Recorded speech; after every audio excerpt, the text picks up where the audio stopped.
Kali ini kita akan mengulas tentang arah dan kebijakan dana desa untuk tahun 2023. Dalam Undang-Undang Nomor 6 Tahun 2014 tentang Desa, tujuan disalurkannya dana desa adalah sebagai bentuk komitmen negara dalam melindungi dan memberdayakan desa agar menjadi kuat, maju, mandiri dan demokratis. Dengan adanya dana desa, desa dapat menciptakan pembangunan dan pemberdayaan desa menuju masyarakat yang adil, makmur dan sejahtera.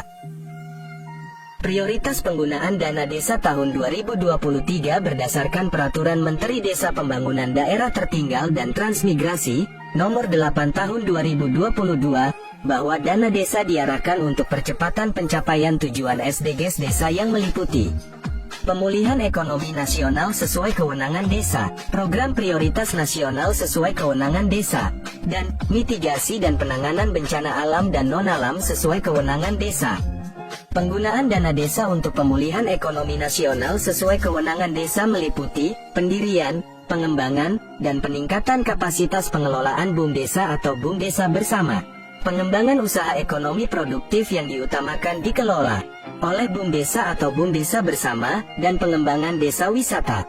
Penggunaan dana desa untuk program prioritas nasional sesuai kewenangan desa meliputi perbaikan dan konsolidasi data SDGs desa dan pendataan perkembangan desa melalui IDM, ketahanan pangan nabati dan hewani, pencegahan dan penurunan stunting, peningkatan kualitas sumber daya manusia warga desa, peningkatan keterlibatan masyarakat secara menyeluruh dalam pembangunan dan pemberdayaan masyarakat desa.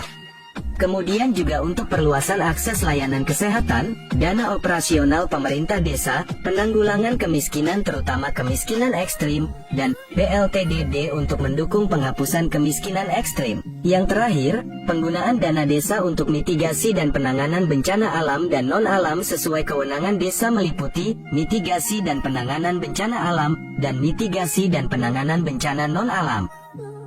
Menurut peraturan menteri tersebut, ada beberapa kebijakan baru terkait penggunaan dana desa tahun 2023, diantaranya adalah adanya alokasi khusus untuk operasional pemerintah desa dengan nilai maksimal 3% dari total dana desa yang diterima. Hal ini tentu saja menimbulkan pertanyaan baru, khususnya bagi pemerintah desa dan para tenaga pendamping profesional. Kira-kira uraian dan rincian belanjanya seperti apa? Dan bagaimana teknis penyusunan RAB-nya? Dana operasional pemerintah desa tersebut meliputi biaya koordinasi, penanggulangan kerawanan sosial masyarakat, pengamanan, dan kegiatan khusus lainnya untuk mendukung pelaksanaan tugas pemerintah desa yang diberikan setiap bulan. Biaya koordinasi dapat digunakan untuk membiayai kegiatan koordinasi yang dilakukan bersama dengan pemerintah daerah, pemerintah desa lain, masyarakat dan atau kelompok masyarakat dalam rangka membangun keharmonisan hubungan koordinasi, serta kegiatan lain yang mendukung pelaksanaan tugas pemerintah desa. Biaya penanggulangan kerawanan sosial masyarakat dapat digunakan untuk membiayai kegiatan dalam rangka pencegahan dan penanggulangan kerawanan sosial yang disebabkan karena kemiskinan, kesusahan, musibah, keterbatasan dana, konflik sosial, bencana yang menimpa warga, masyarakat. Sedangkan biaya kegiatan khusus lainnya dapat digunakan untuk membiayai kegiatan promosi, protokoler, pemberian untuk masyarakat yang berprestasi, kegiatan olahraga, sosial, seni, budaya, keagamaan, penguatan rasa kebangsaan dan kesatuan, dan pemberian apresiasi kepada orang dan atau masyarakat yang membantu tugas pemerintah desa di luar kegiatan sebagaimana disebutkan sebelumnya. Kemudian dana desa juga digunakan untuk penanggulangan kemiskinan, terutama kemiskinan ekstrim, melalui penurunan beban pengeluaran antara lain, pemberian bantuan sosial dan jaminan sosial bagi masyarakat miskin, usia lanjut, dan difabel yang belum mendapatkan jaminan sosial dari pemerintah pusat dan pemerintah daerah.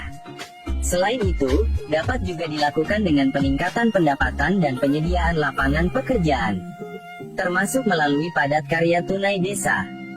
Dana desa juga dapat digunakan untuk bantuan pembangunan, perbaikan, atau rehabilitasi rumah layak huni dan sehat untuk warga miskin dan warga miskin ekstrim, yang diberikan bantuan maksimal 10 juta rupiah dalam bentuk bantuan material atau bahan bangunan. Tahun 2023, untuk bantuan langsung tunai dana desa masih wajib dilaksanakan oleh pemerintah desa.